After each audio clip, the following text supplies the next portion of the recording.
Respected viewers and subscribers, आप सभी का विर्क टेक चैनल के अंदर स्वागत है। आज हम 4 टॉपिक्स के ऊपर बात करेंगे। सबसे पहले टॉपिक, सुप्रीम कोर्ट का क्या डिसीजन आया है, जो कि रिव्यू पिटीशन के ऊपर हमारी एसोसिएशंस ने ये रिव्यू पिटीशन डाली थी, उसके ऊपर उन्होंने क्या वर्डिक्ट दिया है। सेकंड, मिनिस्ट्री ऑफ डिफेंस का क्या डिसीजन है पेंशन के एरियर को रिलीज करने का, क्योंकि अभी सुप्रीम कोर्ट के डिसीजन के बाद अभी ये पेंशन एरियर्स हैं वो रिलीज होंगे। थर्ड, जो पेंशन एरियर्स कैसे कैलकुलेट करेंगे जब ये ओआरओपी के टेबल्स या कोई ऐसा कैलकुलेटर होगा जिससे कि हम डायरेक्टली कैलकुलेट कर सकते हैं। और फाइनली ईसीएचएस कार्ड जो है वो एनुअल रिन्यूअल करना पड़ेगा लाइफ सर्टिफिकेट सबमिट करने के बाद। एक जो नई चीज आई है डिफेंस पर्सनल के लिए, इसके बारे में ये 4 टॉपिक्स हैं जिसके बारे में हम लोग बात करें। सबसे पहले हम सुप्रीम कोर्ट के वर्डिक्ट उसके बारे में बात करेंगे। जो रिव्यू पिटीशन पेंशनर्स ने सुप्रीम कोर्ट के अंदर मार्च के महीने में सबमिट किया था, उसका क्या डिसीजन। आपको याद हो कि सुप्रीम कोर्ट ने एक डिसीजन दिया था 16 मार्च 2022 को, जिसमें उन्होंने जो पेंशनर्स हैं उनकी पिटीशन को या उनके क्लेम को नहीं माना था और डिसीजन गवर्नमेंट के फेवर में दिया था और जो गवर्नमेंट का वर्जन था उसको अपहोल्ड किया था। उसी डिसीजंस के ऊपर पेंशनर्स ने एक रिव्यू पिटीशन जो कि मार्च अप्रैल के अंदर डाला गया, उसके ऊपर डिसीजन आया है अभी 28 जुलाई 2022 को, जिसमें कि सुप्रीम कोर्ट ने उसको रिजेक्ट कर दिया। यानी कि सुप्रीम कोर्ट ने इस डिसीजन को, रिव्यू पिटीशन को नहीं माना है, क्योंकि उन्होंने कहा है कि इसके अंदर कोई नई चीज आप लोगों ने पेश नहीं की है पेंशनर ने, इसलिए जो पुराना एक कंटेंट्स थे या वर्जन था उसी को दोबारा पेश कर दिया गया। इसलिए इसके अंदर कोई भी डिसीजन ऐसी आइटम नहीं है या इसमें कोई ऐसा मटेरियल नहीं है जिसके ऊपर हम डिसीजन दें, इसलिए उन्होंने उसको रिजेक्ट कर दिया। गवर्नमेंट, अभी ये देखते हैं कि गवर्नमेंट का वर्जन क्या था। वन रैंक वन पेंशन के बारे में गवर्नमेंट का वर्जन क्या था, जो कि मैंने एक अपने पुराने वीडियोस के अंदर भी डाला हुआ है कि गवर्नमेंट का वर्जन क्या था और जो पेंशनर है उनकी क्या डिमांड थी ओआरओपी के बारे में। उसको एक बार दोबारा से देख लेते हैं। जो गवर्नमेंट का वर्जन था वन रैंक वन पेंशन, कि अगर सेम रैंक है और सेम लेंथ ऑफ सर्विस है और जो पेंशनर है कभी भी रिटायर हो सकता है, वो 2020 में रिटायर होता है, 2010 में या 2000 में या 1990 में कभी भी रिटायर हो सकता है, तो पेंशन सेम होगी, उसकी पेंशन सेम। ये गवर्नमेंट का वर्जन। जो पेंशनर डिमांड कर रहे थे वो कह रहे थे कि सेम पेंशन सेम रैंक के ऊपर होनी चाहिए, लेंथ ऑफ सर्विस आप मत इंक्लूड कीजिए। अगर एक हवलदार की सर्विस 15 साल है या दूसरे की 25 साल है तो पेंशन सेम होनी चाहिए और ये रिटायरमेंट कभी भी हो सकती है इसी साल में। तो ये दोनों के बीच में डिफरेंस था गवर्नमेंट वर्जन के बारे में और पेंशनर्स के। पेंशनर्स कहते थे कि रैंक सेम है तो पेंशन भी सेम होना चाहिए, आप लेंथ ऑफ सर्विस मत मानिए और रिटायरमेंट कभी भी हो सकता है। तो एक उदाहरण के तौर पर मैं लेता हूँ कि हवलदार रमेश जिसकी सर्विस 20 साल है और दूसरा हवलदार गौरव है, उसकी भी लेंथ ऑफ सर्विस 20 साल है, तो पेंशन सेम होगी एज पर गौरव। और अगर गौरव की लेंथ ऑफ सर्विस 25 साल है तो गौरव की पेंशन रमेश से ज्यादा हो। ये गवर्नमेंट कहती है, लेकिन पेंशनर बोल रहे हैं कि नहीं, सिंस दोनों हवलदार हैं इसलिए उनकी पेंशन बराबर होनी चाहिए। अगर आप ध्यान रखें कि सुप्रीम कोर्ट ने कहा था कि ये 3 महीने के अंदर इनको एरियर्स मिलने चाहिए, यानी कि जून जुलाई के अंदर एरियर मिल जाने चाहिए थे। लेकिन रिव्यू पिटीशन होने के बाद ये जो प्रोसेस है ये डिले हो गया। जो रिव्यू पिटीशन है उसने ये प्रोसेस को डिले कर दिया है, पेंशन फिक्सेशन और रिलीज ऑफ एरियर बाय 4 महीने तक इन्होंने ये डिले कर दिया है, क्योंकि कोर्ट के अंदर रिव्यू पिटीशन थी, इसलिए गवर्नमेंट ने उसके ऊपर कोई कार्रवाई नहीं की। कोई पेमेंट जो कि हमें जून जुलाई में मिलनी चाहिए थी वो नहीं मिली है, और अभी हो सकता है 3 से 4 महीने का टाइम और लगे यहाँ से, क्योंकि अभी डिसीजन आया है जुलाई में 22 के अंदर। तो अभी डिसीजन इसके ऊपर जो गवर्नमेंट है उसकी क्या वर्जन है उसको हम देखें। तो एमओडी का decision on release of pension arrears के बारे में क्या है? 29 जुलाई 2022 को minister of state of defence Shri Ajay Bhatt ji ने लोकसभा में एक स्टेटमेंट दी है। उन्होंने बताया है कि revision of ex serviceman pension जो है for 1 rank and 1 pension provision जो है उसका इज अंडर ड्यू प्रोसेस। इसका मतलब कि उसकी प्रोसेस शुरू हो गया है, कैलकुलेशन शुरू हो गई है। अब ये नहीं पता है कि ये मार्च 2022 से शुरू हुई हैं या अभी जुलाई 2022 को शुरू हो गई हैं। इसका डिसीजन नहीं दिया है, तो डेट उन्होंने नहीं बताई। अगर प्रोसेस अभी शुरू हुआ है जुलाई में, तो अभी आप सोच सकते हैं कि 3 महीने का टाइम आप और लगा सकते हैं। आपको याद हो कि जब सुप्रीम कोर्ट ने डिसीजन मार्च में दिया था, पेंशन फिक्सेशन और ये suppose to be given in 3 महीने के टाइम का उन्होंने दिया था, जून 2022 में हमें मिलना चाहिए था। लेकिन क्योंकि रिव्यू पिटीशन के बारे में ये प्रोसेस डिले हो गया है, तो अभी जो एक्सपेक्टेड है डेट है इसकी अक्टूबर नवंबर 2022 है, क्योंकि यहाँ से अभी ये 3 महीने का टाइम अगर गवर्नमेंट लेगी as per the supreme court verdict, क्योंकि रिव्यू पिटीशन के बाद उन्हें टाइम चाहिए 3 महीने का, या हो सकता है इससे पहले वो करते।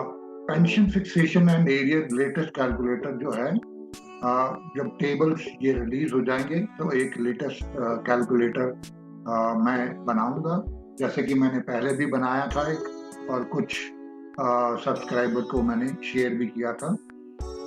अगर आप इस वीडियो को, मेरी पुरानी वीडियो को देखना चाहते हैं तो ये कैसे पेंशन फिक्सेशन और एरियर्स से वो आप देख सकते हैं। इसका लिंक डिस्क्रिप्शन के अंदर दिया हुआ है, तो आप वो वीडियोस देख सकते हैं। अगर आप देखें कि ये मैंने टेंटेटिवली या ब्रॉडली उसको वर्कआउट किया था बेस्ड ऑन जो प्रीवियस हमारी पे कमीशन थी और पेंशन इक्वलाइजेशन थी, उस बेसिस के ऊपर वर्कआउट किया था, जो कि एक 8.5% का मैंने एनहांसमेंट का दिया था। और मुझे उम्मीद है कि ये जो हमारी एनहांसमेंट है वो 7 to 9% के बीच में होगी, ये मेरा एक्सपेक्टेड है। और बेस्ड ऑन जैसे ही ये टेबल्स रिलीज होंगे तो मैं एक कैलकुलेटर बना के आप लोगों के साथ शेयर करूंगा, जिसमें कि आप अपने जो पे फिक्सेशन है एज वेल एज जो आपकी एरियर्स हैं उसको आप वर्कआउट कर सकते हैं। याद रहे कि जो जितना भी फिक्सेशन और एरियर्स हैं वो बेस्ड ऑन डीएनएस अलाउंस और या डीएनएस रिलीफ के ऊपर है, जो कि वेरी कर रहा था 18% से अभी 34% है, और ये जुलाई 2022 से 4% और इंक्रीज हो जाएगा और करीब 38% के टेंटेटिवली हो जाएगा। जो कि मैंने पुराना कैलकुलेटर था, कुछ व्यूअर्स और सब्सक्राइबर्स को शेयर किया था थ्रू ईमेल आईडी, क्योंकि वो डाउनलोड नहीं होता है, सिर्फ ईमेल आईडी पे वर्क करता है।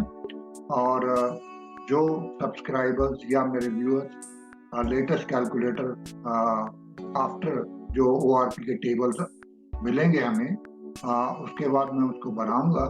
अगर वो उसको सब्सक्राइबर उसको लेना चाहते हैं या डाउनलोड करना चाहते हैं अपने मोबाइल के ऊपर या लैपटॉप के ऊपर, तो वो मुझे अपना ईमेल आईडी कमेंट बॉक्स के अंदर शेयर कर सकते हैं। कुछ ईमेल आईडीज कुछ सब्सक्राइबर ने पहले भेजे थे, जो कि अभी मैं उनसे रिक्वेस्ट करूंगा कि कमेंट कमेंट बॉक्स के अंदर दोबारा से उसको शेयर कर। ये अभी वर्कआउट नहीं हुआ कि ये एक ही इंस्टॉलमेंट में मिलेंगे या नंबर ऑफ इंस्टॉलमेंट में 2 से 4 के बीच में कुछ भी हो सकता है, लेकिन ये जितना भी पेमेंट का डिसीजन है ये गवर्नमेंट शेयर करेगी। जैसे ही वो टेबल रिलीज करेंगे तो आप सभी वर्कआउट कर सकते हैं कि क्या उनकी अभी बेसिक पेंशन है और क्या बेस्ड ऑन डियरनेस अलाउंस, जो कि टाइम के हर 6 महीने बाद चेंज हो रहा था, उसके बेस के ऊपर आपका कितने एरियाज बनेंगे, और उसका जो कैलकुलेटर है मैं आपको शेयर करूंगा। और फाइनली हम देखेंगे कि ECHS card annual renewal with life certificate, ये मोस्टली जो ECHS कार्ड होल्डर्स हैं उनके जो डिपेंडेंट्स हैं उनके लिए एप्लीकेबल, और इसके कुछ लेटर्स इशू किए हैं ECHS हेडक्वार्टर्स ने जुलाई 2022 के अंदर, जिसके अंदर कि आपको ये एवरी ईयर इसको रिन्यू करना पड़ेंगे कार्ड्स जो हैं। और अगर जो प्राइमरी बेनिफिशियरी है यानी कि जो पेंशनर है और उसके आगे डिपेंडेंट्स हैं, तो इन सबके कार्ड जो है रिन्यू होंगे। तो ये इसका प्रोसीजर क्या है उसके बारे में मैं आपको ब्रीफली बताऊंगा, और इसके बाद फिर मैं आपको वो लेटर दिखाऊंगा जिसके अंदर ये पूरी इंस्ट्रक्शन दी हुई हैं, और लेटर को मैं शेयर करूंगा अपने डिस्क्रिप्शन बॉक्स के अंदर, आप डाउनलोड कर सकते हैं। और उसके अंदर एक अपेंडिक्स भी है, वो आपको भरना होता है। सबसे पहले तो मैं आपको ये बताना चाहता हूँ, ये जो ECHS कार्ड रिन्यूअल है, अगर आपका कोई डिपेंडेंट नहीं है तो आपको कोई रिन्यूअल नहीं करना है। अपने आप जो एनुअल आपका लाइफ सर्टिफिकेट जो आप सबमिट करते हैं बेस्ड के ऊपर आपका और आपके स्पाउस का यानी कि वाइफ का ये ऑटोमेटिक रिन्यू हो जाएगा अगर आप लाइफ सर्टिफिकेट सबमिट करते हैं, जैसे कि आप नॉर्मली नवंबर और दिसंबर के अंदर करते रहे। बट जिनके डिपेंडेंट्स हैं या कि पेरेंट्स हैं या उनके डिपेंडेंट बच्चे हैं या कोई हैंडीकैप बच्चा है किसी का, तो उनको ये कार्रवाई जो है वो करनी पड़ेगी। आपको कैसे पता लगेगा कि आपको कौन से महीने में इसको करना है, तो उसके बारे में ये 2-3 इंस्ट्रक्शंस हैं। ये आप देख सकते हैं कि एक नोटिफिकेशन आपको मिलेगी जब भी आप पॉलीक्लिनिक में कोई अपना डॉक्यूमेंट अपडेट ऑनलाइन करना चाहते हैं, जैसे लाइफ सर्टिफिकेट या और कोई डॉक्यूमेंट, तो आपको ऑटोमेटिकली आपको नोटिफिकेशन वहाँ पे कंप्यूटर्स के अंदर आएगी। सेकेंडली, अगर आप ECHS की वेबसाइट में या ECHSsourceinfosys.com या मोबाइल ऐप के अंदर लॉग इन करेंगे तो आपको सामने एक नोटिफिकेशन आएगी जिसमें बताया जाएगा कि आपको 1 महीने के अंदर अंदर इसको रिन्यू करना है।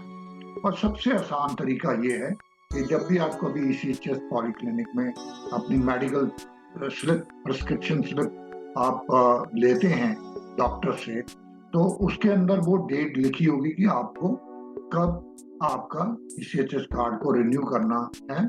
ये सबसे ज़्यादा इजी है और आपको किसी भी वेबसाइट में या कोई डॉक्यूमेंट अपलोड करने की जरूरत नहीं। उसी के अंदर ये एक एंट्री होगी ऊपर जहाँ पे आपको बताया जाएगा कि आपका ECHS कार्ड कब रिन्यू है, और ये मोस्टली डिपेंडेंट्स के लिए। अभी एक्शन क्या है?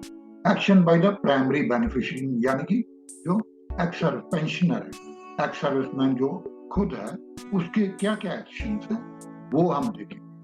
सबसे पहले तो जो पेंशनर है is not required to submit annual certificate, तो उनको अपना एनुअल सर्टिफिकेट नहीं सबमिट करना फॉर सेल्फ एंड स्पाउस, अपने और अपनी वाइफ के लिए नहीं सबमिट करना है कोई लाइफ सर्टिफिकेट।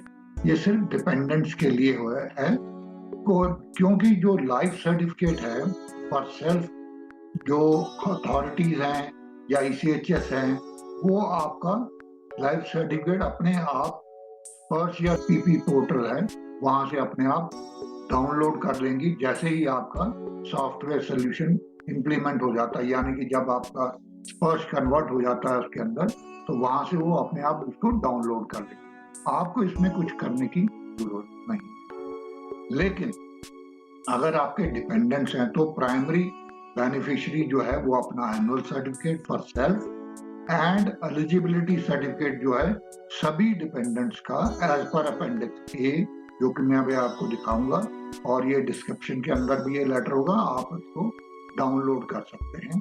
एक तो आपको अपना एनुअल सर्टिफिकेट और सभी डिपेंडेंट्स के एलिजिबिलिटी सर्टिफिकेट जो कि अपेंडिक्स ए में दिया हुआ है वो उसको आपको भरना होगा, और उसका मैं एक स्पेसिमेन आपको दिखाऊंगा अभी, और उसको कैसे भरा जाता है और कैसे उसको सबमिट किया जाता है।